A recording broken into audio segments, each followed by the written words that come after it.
Good evening, good folk of the rebellion. Welcome to this month's edition of the Recce Report. I am former Army Corporal Cliff Purvis.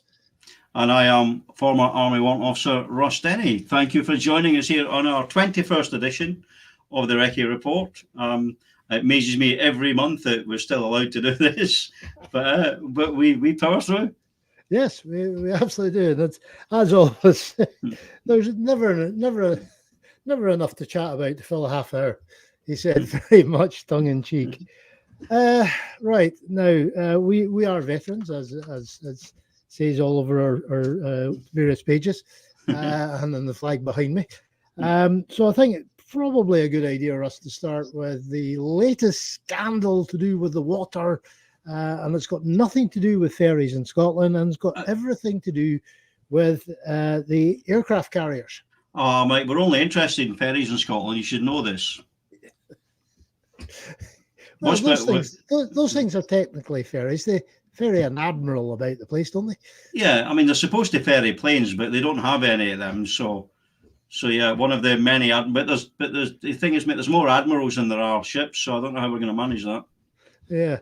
So for you that aren't aware of the situation, both aircraft carriers that the Royal Navy possess seem to be a bit knackered. The Queen Elizabeth is certainly knackered, and there's very strong rumours saying that the Prince of Wales is also suffering some kind of technical issues as well.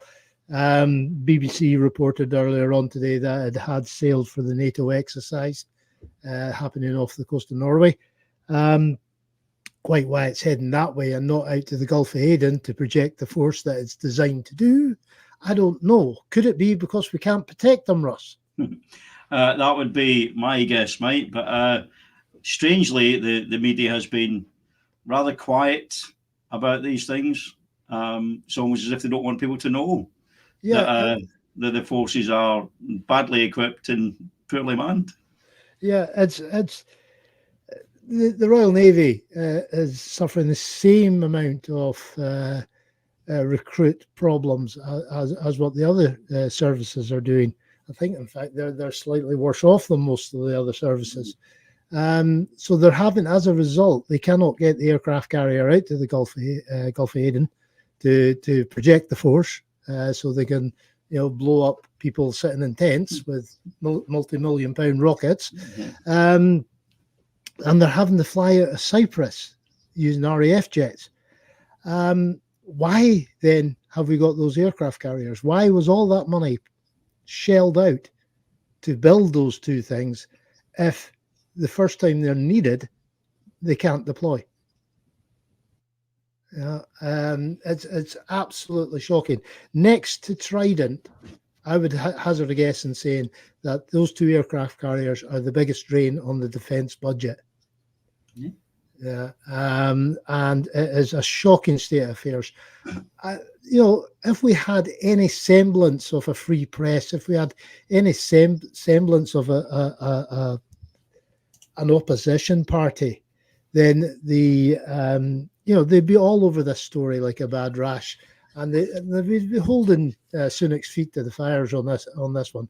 But they don't want to cut into it because hey, they like them as well. They like the fact that Britain has got two aircraft carriers and can't actually deploy them. It's a testament to the poor planning of successive defence secretaries, the vast majority of which, in fact, all of which over the last 14 years have been Conservative, where the defence budget has been chipped away at and spent on rubbish. And the view is, and we talk about all these kind of things like, the cyber stuff and being all prepared. But the truth is, any future conflict is going to come down to boots on the ground, isn't it? Which necessarily means naval support and air support. Yeah. And if we don't have that, you're not going to get the boots on the ground. Yeah, along with the Royal Fleet Auxiliary that's struggling at the moment as well. They're the civilian element that blister onto the fleet as it sails, set sail, and basically without Royal Fleet Auxiliary, no one gets anything. They carry all the amount of stores that we would need, to do a hard day's fighting. It's scandalous, absolutely scandalous, and rumours abound from various people that I've been in touch with over the last month that boots on the ground is already happening, down in the Yemen. And, hasn't the UK learnt its lesson about the Middle East? Ever since that day where, was it General Audley in 1917 marched into Jerusalem through the Jaffa Gate with T.E. Lawrence beside him. Since that day, we have royally messed up in that region. But there we are yet again trying to interdict in what's going on there. Who the heck, and I'm watching what I'm saying here, who the heck do Downing Street think they are? Are they still wrapped up in the imperial butcher's apron or what? Maybe that's why they're saber rattling about Russia, mate. They're hankering for the days of the Cold War, when we could go to Germany, but we couldn't even do that now. Slight diversion when they were talking, when it was all over the press about we're going to need conscription army if we ever have a war. I'm like, brilliant, but where are we going to train them? We've sold off all the training estate. Where are we going to house them? We've sold off all the barracks and the Murray quarters. Even if you go at the same rate as national service happened in the 50s and 60s, you're looking at an extra 150,000 troops a year. Right? The current state of the entire armed forces is about 189,000. So you're going to double that and suddenly think, yeah, that'll be fine. Who's going to train them? Who's going to feed them? Sodexo? They can't even do the job that they're supposed to be doing, and it ties in why they can't retain the people in the service, because the infrastructure is virtually non-existent. They do, whoever's running the single service accommodation, the accompanied service accommodation, the food, they don't care what the end product is because they get their money up front. You're saying, how are you supposed to recruit into that? And interesting comment there from Gregor. Putin said in his interview with Tucker Carlson that Russia has no interest in invading any NATO state. Didn't he say that about Ukraine? Brilliant. Yeah. Now you have to decide whether you trust Putin and or Tucker Carlson. Yes. Those renowned purveyors of truth and fact in the Western world. I'm sorry, mate, but he did say, didn't he? He said he had no interest in Ukraine just about a day before he went in. It's the old it's the old military adage, mate. Is don't believe it until you hear the official denial. Yes. That's it. I mean, of course, Putin's just going to be ennobled with what Trump said the other day about, Putin can invade any NATO country that doesn't pay enough into contribute enough financially to the NATO alliance. Yeah, he's sitting there giving it.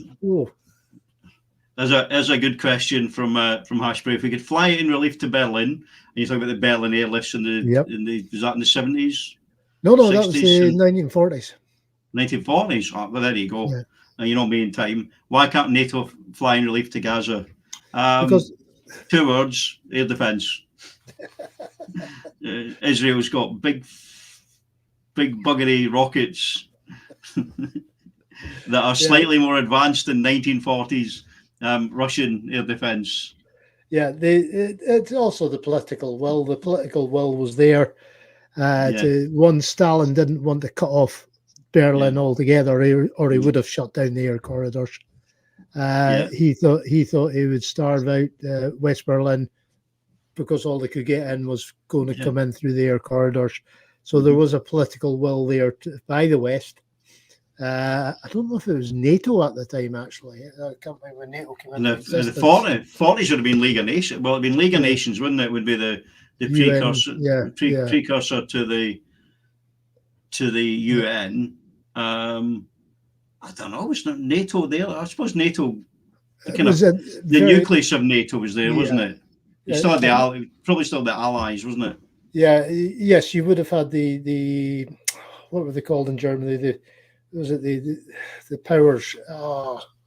The four powers. It was Russia, Soviet Union, UK, USA, and France. Yeah. So governing powers. So there have been three governing powers versus the Soviet Union. The North Atlantic Charter had been formulated, then leading on to NATO. Yeah, so it's simple. It's the same reason why they didn't call for a ceasefire in the House of Commons when they had the opportunity to now. And apparently now everybody in their dug is screaming for Israel to steady its hand or stay its hand and have a ceasefire. They had that months ago. They should have done it months ago. Yeah, I get what happened in October. I really do understand what happened there, and I get the response. But a response has to be measured. Yeah, it has to be measured. It has to be appropriate.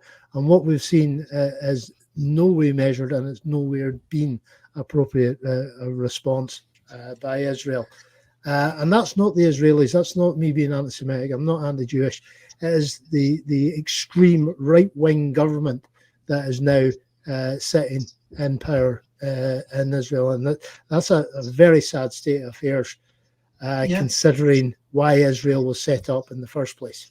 Yeah, it's Netanyahu and his warmongering, and yes, that whole thing on October was October the 7th when Hamas committed those atrocities. If I'm going to say something controversial here, right? But if it wasn't for Israel's policy towards the Palestinians, then Hamas wouldn't exist. Yeah. And let me caveat that by saying, if it wasn't for the British government's policy in Ireland, then the IRA wouldn't exist. Yeah, and that's in no way controversial. That's the hard truth, and it's about time people started facing up to what the reality of cause and effect. We do something, and we have, let's face it, Palestine, the Palestinian protectorate. Yeah, that we suddenly, after the Second World War, decided that we could not afford to be there, and turned into the UN at the time and said, right, you have got X amount of days, and we're bugging out. So that's forced that one. You're absolutely right to bring up the Ireland situation, and we can throw in India and Pakistan into that. And you think of those three countries, the carnage that has happened because of very, very poor and ill-advised politics on behalf of Downing Street. Yeah. Hashbury there kindly telling us that NATO was formed in 1949. Cool. So thank you. Every day is a school day. Yeah, and the Berlin airlift was when? It was definitely the 40s. I'm sure it was the 40s. I don't know. I see, Hashbury, you let us down, mate. You didn't check that out, did you, Mr. Half a Job, or Mrs. Half a Job? Sorry, I don't want to presume. Ashbury, don't get too upset, Russ. He was shouting at me pre-show because I kept pushing buttons and it was all going horribly wrong. Apparently, I'm a medic. Said with exactly that tone of vitriol as well. Yeah. Right, where are we? Okay then. Yes. So we have had the absolute debacle of the aircraft carriers. That's going to go on and on and on. And remember, every time they have to get in and get fixed unscheduled, that means we are without the valued deterrent that the weapons platform is supposed to be. And if we can do without, then why did we get it in the first place? You okay with that, buddy? Yeah, I'm just looking at the time there. I think we've done that to death, mate. That's it could have been summed up in 2 words, mate. Procurement, maintenance is shit. Yeah, the Defence Select Committee has come out, cross-party committee, has come out with that the UK procurement is woeful, and that's me not swearing. Right, now we've had some people announcing tax returns lately. Yes, I've seen that. There've been some transparency apparently from our elected elite. Mike, what's been going on there? I don't know, but the Sunak released his tax paid in the last year. Yeah, how much money did he make? It was a couple of £1 million or something like that. It was. I think it was. I think it was. Yeah, it was definitely in the millions of pounds. How much tax did he pay, mate? But before you answer that, it must be a lot, mate, because obviously if it's millions of pounds, and and the higher tax rate cuts in at like 45,000, doesn't it? Yes. Where it goes up to like 40 odd percent, and then over 100 and something, it's more. So he must have paid a wad of tax, mate. How much tax did he pay? 200,000. And what percentage was that? 23%. He paid 23% on his millions of pounds. Yeah, and that's the leader. I'm in the wrong job, mate. Yeah. Oh, yeah. I've been saying that for ages, Mucker. You need to be in Parliament. I'm telling you. Yeah. Yeah. Just to catch up, mate. Hashberry's put me in my box. Tell me the Berlin Airlift began in 1948. So pre-NATO. Well done. Cheers, Hashberry. You have a Veterans for Independence point for you, mate. Well done. Cash it in at your nearest bookshop. Yes.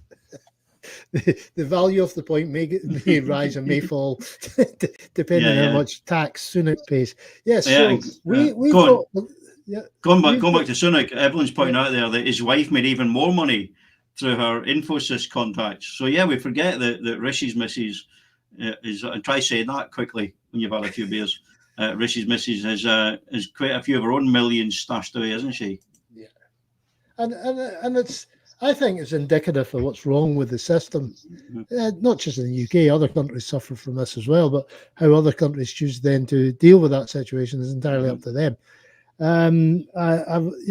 This is someone that can easily afford to pay the correct amount of tax, and through clever accountancy. It's not criminal what he's done. It's perfectly clear. It's not done anything illegal. No, it's not criminal. So what he's done is perfectly legal, and he ends up paying 23% tax.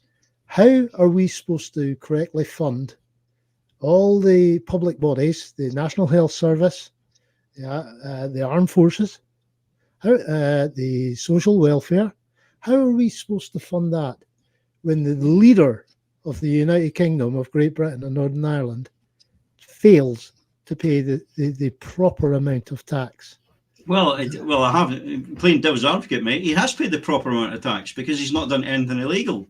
He's managed to stash it away in stocks and shares and private trusts, and all these other things. The things that us ordinary plebs aren't able to take advantage of. Yeah. And I think it was, to paraphrase the great Jimmy Reid, who said way back in the 70s, we have equality. We have the equality as me and Rishi Sunak both have the right to stay in the grand suite at the Ritz Savoy in London, but only one of us is going to be able to take up the opportunity. Yeah. Because I don't have the £1,000 odd a night that's going to cost to do that. Yep. So he's not doing anything illegal, but he's just using things that are out of reach of us. I say it again, of us plebs. Yeah, he uses levers that we can't use. Yeah.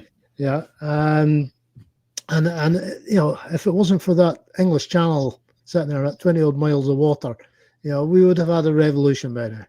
Yeah, and that would have been swept away. Because they tried it. They tried it in England, didn't they? But they couldn't even get that right. No, they messed that one up. Yeah. Did you see the French farmers? They don't muck about the French, no, do they? They don't. Yeah, you're going to do what? What price is going up? I think you'll find it's not. Well, I'm going to park my tractor here. Yeah, But you know what you don't get, the difference, right, is the French farmers cause that disruption. What you then don't get is the leader of the French Farmers Union being interviewed by the mainstream media saying, aren't you ashamed that you're holding up hardworking people? Because they're all behind him. Yeah. If that was here, it would be like, oh, you're stopping hardworking people getting to work. Like, no, we're just pointing out that the system's shit for us and we need to sort it. Which is unreal, because, the UK, Scotland especially, was the kind of the birthplace of the trade union movement, that collective bargaining. Yeah. When did we become so subservient that we just accept these things now? Probably start with Thatcher. Well, when she killed Scargill in the miners' union. Yeah. Metaphorically killed. I'm not saying she committed any acts. Can you libel the dead? I don't think you can. I think it probably started there. Yeah, Evelyn's asking if I would spend a couple of £1,000 in a hotel if I could. Evelyn, some stereotypes are there for a reason. I'm still a tight-ass Scotsman. If I had a couple of £1,000 to spend in a hotel room, I wouldn't be spending it on a hotel room.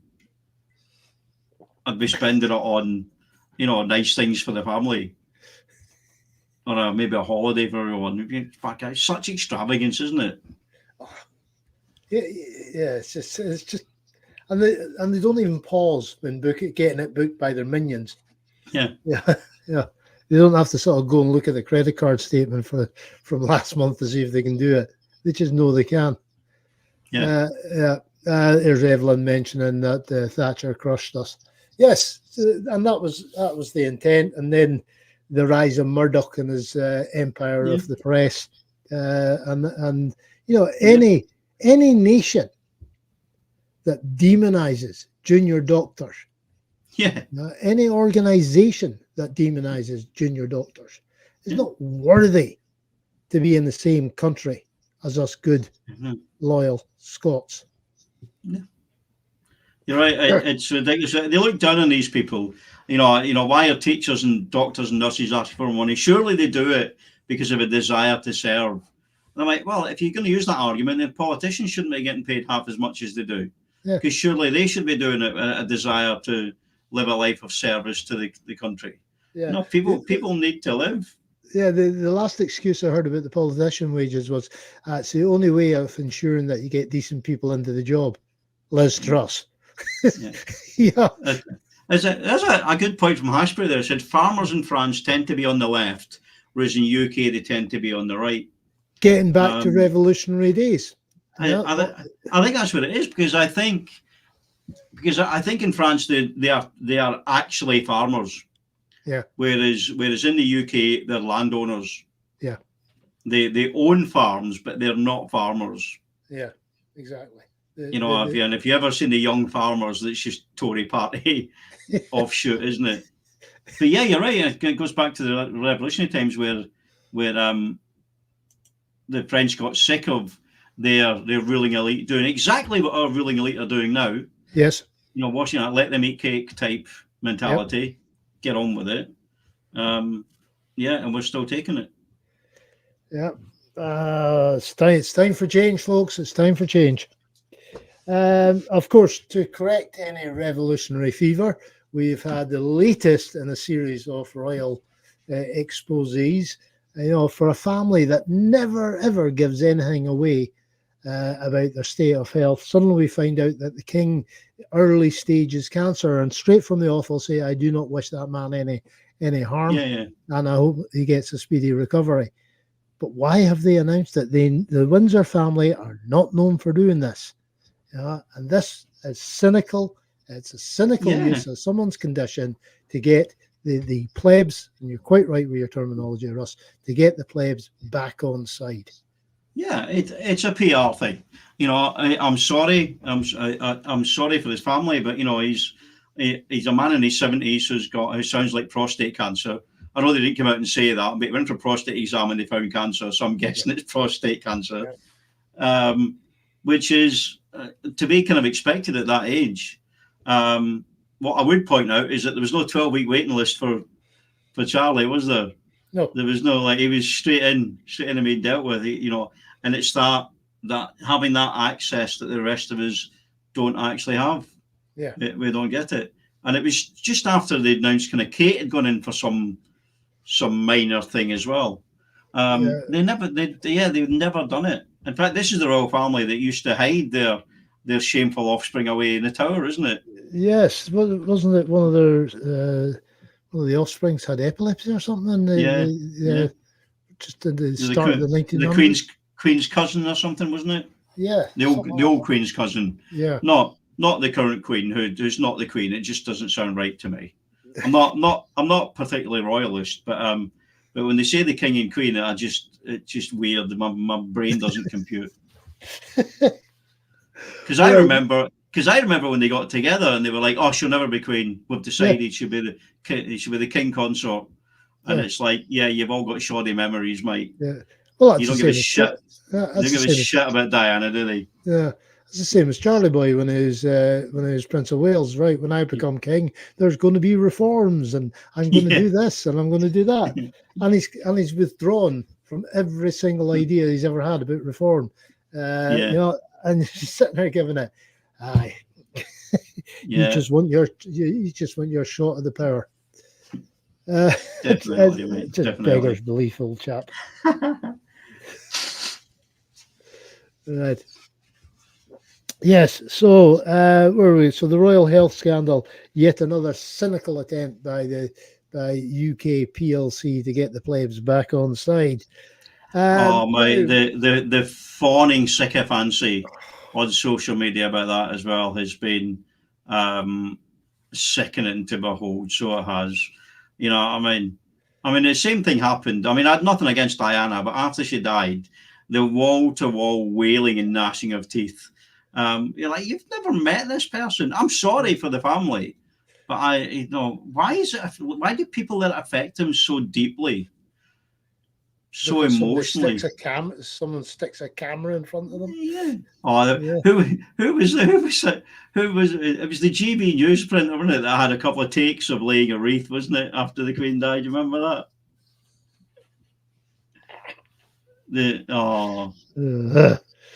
Right, where are we? Right. We've got Unionist of the month or week to present, Russ. Who's the Union of the week this week, mate? We did talk about this, but I've got a memory like a Rodney whose rounds come up. Okay, then. What we'd like to do is award the Unionist of the. I remember now. Go on. Well done, Russ. And the award goes to Donald Cameron. Now, Donald Cameron, and I've had to look this up. I'd never heard of him before, nor than Russ. So what jobs have you been given, Cliff? What jobs are you doing now? He has now been promoted to the House of Lords, and he is to take up a position in the Scotland office as a Parliamentary Under Secretary of State. For Scotland. For Scotland, yes. Yeah. Now, this guy was born in London, educated at Harrow, educated in Oxford, went on then to get a further degree or diploma or something like that at the City of London University. Go on.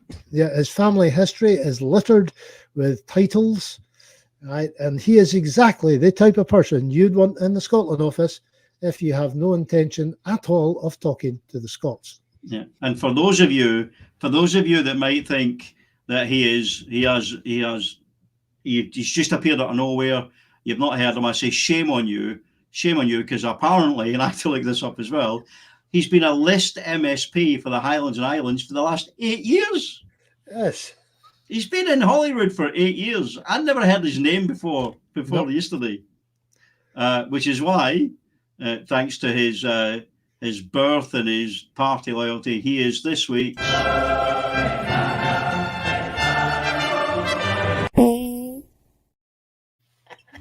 He's our Yoon of the week. I'm loving that graphic, mate. I think we should use it more often. But yeah, it's ridiculous. There is that absolutely. So yeah, but I mean, how long is he going to be in there? Because we said this quickly, and I'm aware we're running out of time.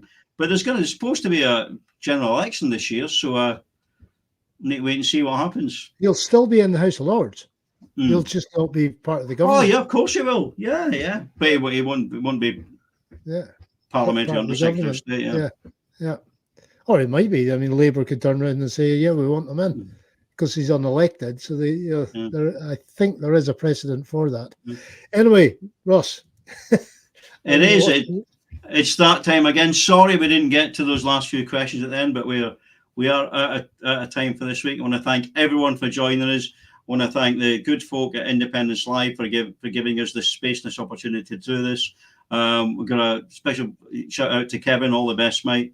You know where we are if you need anything. And thank you, folks. We'll see you all again at the same time next month. Yeah, cheers, folks, and catch up with you next month. Remember, our future is bright. Independence is right. Sarah Alba. Take care, folks. Bye for now.